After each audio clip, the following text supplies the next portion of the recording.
তো আজকে এসে গেছি আমার ছাদ বাগানে, আবার বেগুন হারভেস্ট করব। তোমাদের দেখাচ্ছি বেগুনগুলো কত সুন্দর হয়েছে। অনেক যত্নের পর তবে এই ফলগুলো পেয়েছি আমি দেখাচ্ছি তুলে। কত সুন্দর বেগুন, কত সুন্দর সাইজ হয়েছে। এই যে একটা বড়, কত সুন্দর বেগুনগুলো। তো এইসব হচ্ছে আমার ছাদ বাগানের ফসল। আর কি কি হারভেস্ট করব আমি সেটা তোমাদের দেখাচ্ছি। কত সুন্দর কুমড়ো গাছে ফুল ফুটেছে, বেসম দিয়ে বড়া করে খাবো এগুলো, খুব সুস্বাদু লাগবে। ক্যামেরাম্যান মুন আমার ভিডিও করছে।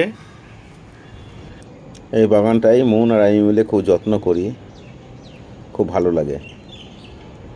কুমড়ো শাক খেতে আমার তো খুবই প্রিয়।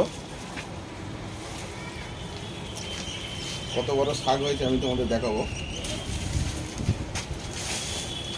শাকগুলো দেখো কত সুন্দর। উচ্ছে বেশি তুলবো না আজকে,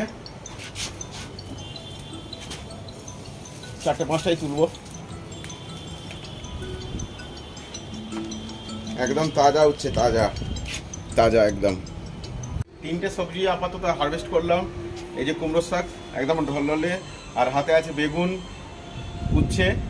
আর এই বেগুনগুলো দিয়ে আমি ইলিশ মাছ রান্না করব, পাতলা ঝোল। তো এইগুলো পৌঁছে যাবে কিছু মানুষের কাছে।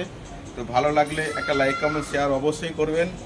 আর এগুলো অনেক অনেক যত্নের ফসল, এগুলো আমার চেষ্টা করি এগুলোকে ধরে রাখার। আর হ্যাঁ, সত্যিই আমি গর্বিত চাষির ছেলে।